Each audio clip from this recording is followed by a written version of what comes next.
ki parabangeit Katholik jangka Shillong Archdiocese menta kasingi kila Rakhe ya kasingi ban kenmau bat ban duai nak benta kamensim jong kitu ki parabangeit bat ki reuniam ki bala klat no ya kan kasingi la tip kum ka All Souls Day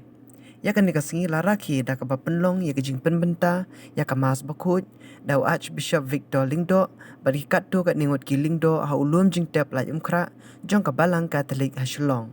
la don ru kattu kat ni ki parish ki bala Rakhe ya kan kasingi da ka ba penlong ki mas bakut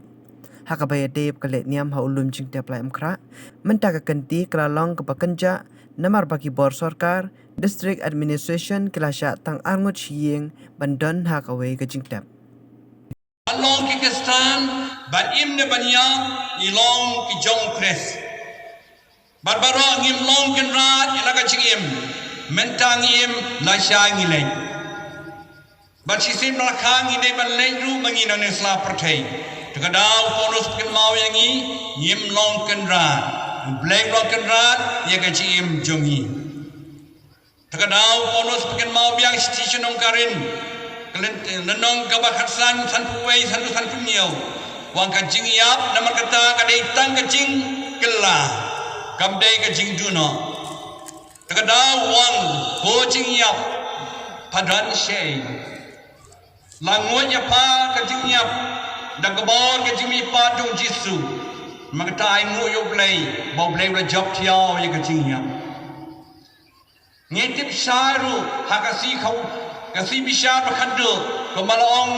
haku kospa jong matio sakusan lai puai lai punriu jisu penkan mau yangi kata sen mapile highway para baret changa pile anga wan nama kata syamsa ban nga habding bun kini kin men kipara ila persyang balep hayu blai bakal tingem bom juko ngiyet kadang tingem bom juko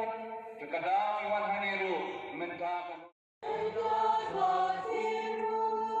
Kajing pulin daga gospel bukuy tat kumbu Marcos.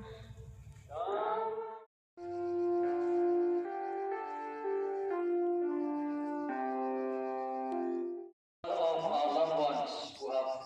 been buried lately, who died of COVID, we pray for them in a very special way, and especially for the bereaved family. Kajing im jugu, om tang kata, Andrei misokmen haublay. तो इसने यही बालों की बारे में नाम बारंगा पर समाज से सुधी को कोई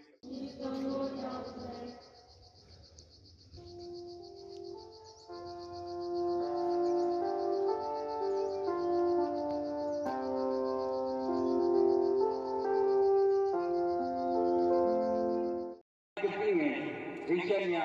GIP haublay. Dari respect lalu Gisu adalah sana pernah Belas dia nak mau